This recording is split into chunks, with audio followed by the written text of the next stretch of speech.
নমস্কার, সবাই কেমন আছেন? আশা করি সবাই খুব ভালো আছেন, আমিও খুব ভালো আছি। তো চলুন প্রতিদিনের মতো আজকের ব্লগটা এখন থেকে শুরু করি। আজ বুধবার, আর আজ সকাল থেকে আকাশটা খুব সুন্দর ওয়েদার, মানে বেশ ঝোড়ো হাওয়া বইছে, ঠান্ডা ঠান্ডা। মনেই হচ্ছে না যে এখন জ্যৈষ্ঠী মাস আর গরম। তো পাখিটাকে এখন খাওয়াতে বসেছি সকাল সকাল। ওর খুব খিদে পেয়ে গেছে, তবে সকাল আর বলবো না, অনেকটাই বেলা হয়েছে এখন। আর ওই স্কুলে চলে গেছে, আর ওই বাবা ডিউটি বেরিয়ে গেছে। আমার রান্নাবান্নাও কমপ্লিট, শুধু আমার জন্য কয়েকটা সিদ্ধ দিয়ে দেবো, ব্যাস। তবে জানেন, বৃষ্টিটা যে হয়েছে গতকাল রাতে খুব ভালো হয়েছে। জানেন, অনেকের মুখে শুনছি যে এই বৃষ্টিটা খুব ভালো হয়েছে, যেহেতু আমাদের ছাদটা কালকেই পড়েছে, মানে মন্দিরের ছাদটা। তবে 4 ঘন্টা কি 5 ঘন্টা পর নাকি বৃষ্টি হলে কোনো অসুবিধা হয় না। তবুও মন্দিরের ছেলেরা উঠে ওর ছাদের উপরে কিছু প্লাস্টিক চাপা দিয়েছিল, তবে সেটা বিকালবেলা। আবার সন্ধ্যাবেলা আকাশটায় চাঁদ উঠেছে দেখে সেগুলো আবার তুলে নেওয়া হয়েছিল, যে যদি হাওয়া খায় জিনিসটা আরও তাড়াতাড়ি সুন্দরভাবে শক্ত হয়ে যাবে। কিন্তু সেটা আর হলো না। রাতারাতির মধ্যে বৃষ্টিটাও এসে গেল, আর প্রচণ্ড পরিমাণে বৃষ্টি, তার সাথে বজ্রপাত। ও সত্যি খুব ভয় লাগছিল জানেন কালকে। মানে এই বছরের মধ্যেই প্রথম এইরকম ধরনের বজ্রপাত শুরু হলো আর কি। তবে কয়েকদিন ধরেই নাকি শুনছি এরকম বজ্রপাত চলবে। তো দেখা যাক। একটু বেলাতে তো দেখছি বেশ গরম, সকালের মতো আর ঠান্ডা ওয়েদারটা নেই। তবে খুব একটা রোদ্দুরের তেজ নেই বটে, কিন্তু ওয়েদারটা প্রচণ্ড গরম আছে। চলুন, আজকে খাওয়া দাওয়ারে আমি রেখেছি শাক ভাজা, কুমড়ো সিদ্ধ, পটল সিদ্ধ আর ঝিঙে সিদ্ধ। আজকে ভাত খাইনি আমি, কারণ ভাতের মধ্যে একটু ডিম সিদ্ধ দিয়েছিলাম, আর একটা ডিম সেই সিদ্ধ হতে ফেটে গিয়েছিল, আর তা থেকেই ডিমগুলো কুঁচো কুঁচো হয়ে বেরিয়ে আসে। আর আমি তো ডিম খাই না, সেই জন্য আর ভাতটাও খেলাম না। অসুবিধা নেই, আমার এরকম খাওয়া অভ্যাস আছে। একটু এমনিতেই আমি অল্প একটু ভাত খাই বা খেতামও, তো সেটা একদম না হয়েছে আমি একটু সিদ্ধগুলোই খেয়ে নেব। সাথে শাক ভাজাটা আমার প্রিয় খাবার, সাথে তো রয়েইছে শাক ভাজাটা। তবে সিদ্ধর মধ্যে একটু লেবুর রস দিয়ে দিয়েছি, আর সামান্য একটু তেল লঙ্কার তেল দিয়ে দিয়েছি। পাখিটা কেমন খাবে বলে হাঁ করছে, দেখেছেন? আজ বিকালে অসীমার আমি দুজনে মিলে বেরিয়েছি দশহারার 10 ফল খুঁজতে। আগামীকাল দশহারা। সবার মনে একটা, আমাদের বাঙালির ঘরে আছে যে মনসা পুজো কালকে অবশ্যই সুন্দর করে দিতে হবে। কারণ বলে, মানে কথাই বলেছে ঠাকুমারা, শুনেছি আর কি, দশহারার দিন নাকি আবার বৃষ্টি না হলে সাপের বিষ বাড়ে। তো সেই হিসাবে দশহারার পুজোটা সব ঘরেই, মানে হিন্দু ঘরে সবাই সুন্দর করে পুজো করে। এটা কি গাছ বুঝতে পারছেন? এটা হচ্ছে কাংরানা গাছ। কি সুন্দর না ফুলগুলো, দেখেছেন? একদম পিঙ্ক কালারের, আর ডালে ডালে ফুল ভর্তি।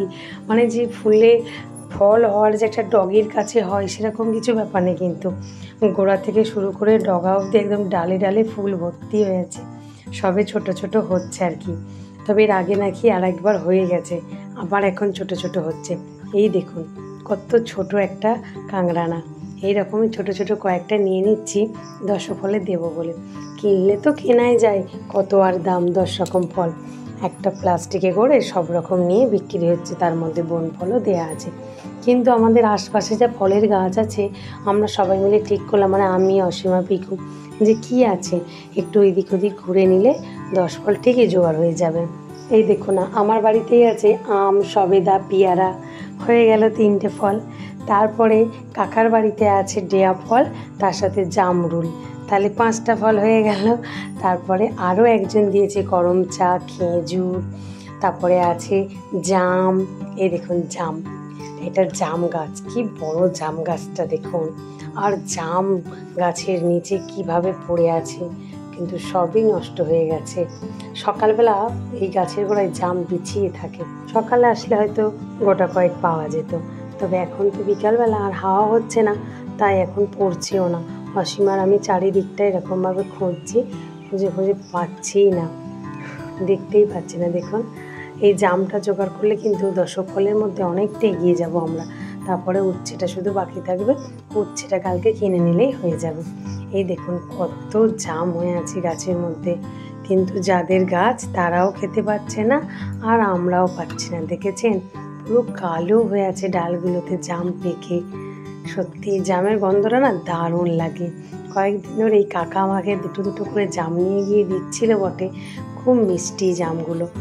দারুণ লাগে আমার জাম খেতে। ছোটোবেলায় কত এই জামগুলোকে নুন দিয়ে আর সাথে কাঁচা লঙ্কা চটকে খেয়েছি। এই দিনগুলোর কথা ভাবলে এখনও জিভে জল আসে।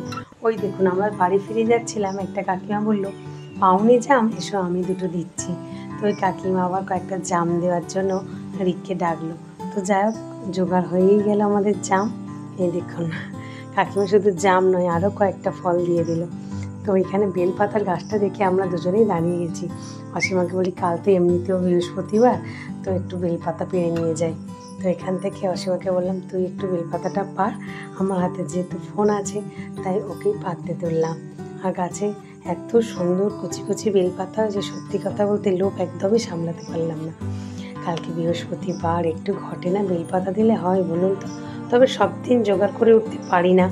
এর আগের বৃহস্পতিবার আমি সকালবেলা এসে কয়েকটা তুলে নিয়ে গিয়েছিলাম। আর আজকে যখন এই গা দিয়ে যাচ্ছি, গিয়ে জলের মধ্যে একটু ভিজিয়ে রাখবো, বেলপাতাগুলো সুন্দর টাটকা থাকবে। তবে এটা তুলে নিয়েই সোজা যাবো কাকার বাড়ি। কাকার বাড়ি থেকে জামরুল আর ডেয়া ফলটা নিলেই হয়ে যাবে আমাদের 10 হাজার 10 ফল জোগাড় করা। হ্যাঁ, উচ্ছেটা বাকি থাকবে বললাম, কালকে সকালে আমরা সবজিওয়ালা থেকে উচ্ছেটা নিয়ে নেবো। ঠাকুরমশাই আস্তে আস্তে প্রায় 12টা তো বাজবেই, ততক্ষণ উপোসও থাকতে হবে। কিন্তু চলুন, প্রচণ্ড কাদার মধ্যে কাকাদের বাড়িতে এসেই গেছি। তো জামরুল গাছের নিচটা একবার দেখুন, তাকিয়ে জামরুল পড়ে ভর্তি হয়ে আছে।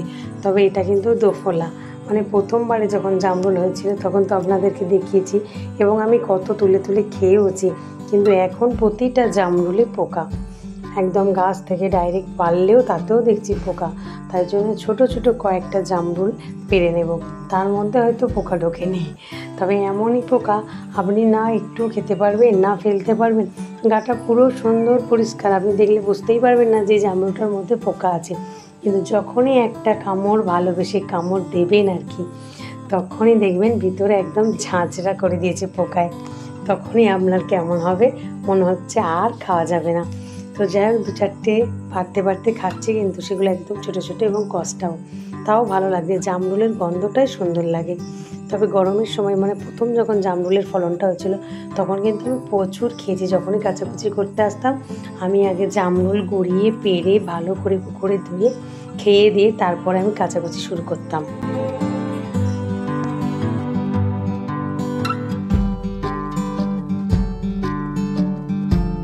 জামরুল গুঁড়িয়ে নেওয়ার পরে কাকা আমাকে ডেয়া ফলটা দিচ্ছে। ডেয়া ফলগুলো দেখুন কাকাদের গাছে। তবে জানেন, এই 10 ফল কিন্তু আমাদেরকে জোগাড় করতে যেতে হতো না, কাকা যদি ভালো থাকতো। কাকার পাটা গেছে কেটে, তাই আছে আমাদেরকেই দৌড়াদৌড়ি করতে হবে। তো চলুন বন্ধুরা, আজকে সন্ধ্যা হয়ে এলো, বাড়ি ফিরে এলাম। আজকে ভিডিওটা তাহলে এখানেই শেষ করছি। আগামীকাল একটি নতুন ব্লগে আপনাদের সাথে আমার আবারও দেখা হবে। তো সবাই সুস্থ থাকবেন, ভালো থাকবেন আর সবাইকে ভালো রাখবেন। আর ব্লগটা কেমন লাগলো অবশ্যই কমেন্টে জানাবেন। আর যদি ভালো লেগে থাকে তাহলে একটা লাইক, সাবস্ক্রাইব আর শেয়ার দিয়ে যাবেন। চলুন, সন্ধ্যাবেলা গরম গরম চা আর মুড়ি নিয়ে বসে পড়েছি। টাটা।